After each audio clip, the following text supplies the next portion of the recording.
Ron here.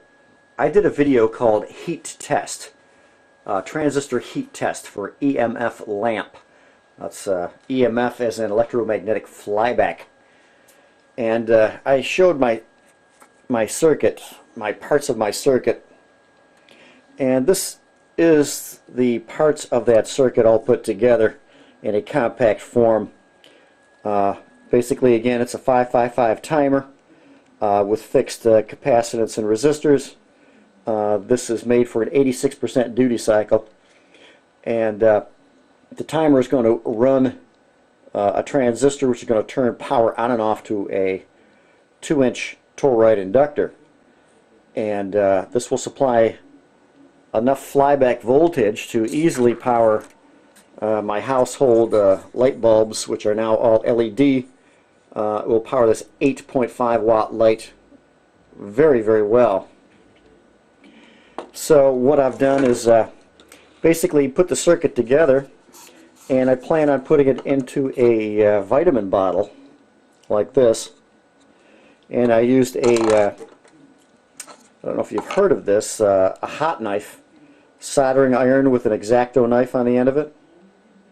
I use that to make a nice clean cut around the vitamin bottle so I can slide my circuit right in there, and it'll stay in there real nice and sturdy. And of course I'll be adding a little bit of insurance against shorts, just little pieces of cardboard and such, and finally a foam piece on top to make sure that the AC prongs of this socket don't contact the circuit down below. So altogether, with the wires sticking out through these tiny little holes right here, it'll be a little lamp, and the lamp will be powered by another similar bottle. These bottles are the exact right size for a AA battery pack to fit into. I plan on gluing the battery contacts on top of the lid itself so that I can just clip the lamp contacts right onto here. So that's what I've been up to. Also, the wires will be going through a nice little piece of tubing so it'll look nice and neat when I'm finished. Well, as you can see, I have my bottle glued together. They glue together nicely. The foam insert I put in the top of the bottle to shield the circuit from the AC prongs of the socket also helped to guide these pieces back together when I glued this shut. I decided not to use a piece of tubing to make the wire look a little slicker, because the idea for for having my battery pack in this bottle, get that out of there, there's not enough room in the top of the bottle when there's a cap in place to actually close the bottle lid. So my idea of mounting the battery clip on top of the lid is not going to work. Also, the epoxy I used, you can tell it's as shiny as a mirror.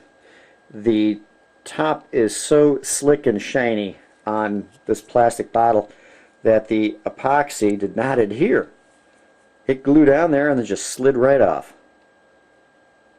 So it would have stuck if I buffed that up and scratched it a bit, but since the lid won't fit on with the battery pack in place, no sense in doing that. So I decided to have the wires just hanging out this way. It looks fine. I just braided the wires a little bit. Now it's time to paint this sucker up, and once it's in place it'll look just fine when it's connected to a battery pack laying down there with the wire. So now I think I'll start by painting this black, and then decide what kind of ornamentation to put on here, and see if I can buff in some nice colors, some details, steampunk this a little bit. So next step, I think, is painting it black. And this is the final embodiment of my EMF lamp. I spray painted it black and gold on the bottom. Then I spray painted black paint through a doily. I get these doilies from the dollar store. They only cost 3 for $1. And if you spray black paint through this doily onto a light surface, you get a very nice pattern, like I tried here on my board to see what it would look like first. So I also decided not to use any tubing for this wire that connects to the battery. It didn't look very good, so I left it off. So this guy is ready to go. It's working great, looking good, and it will be a fantastic emergency lantern. So that's it. That's the EMF lamp.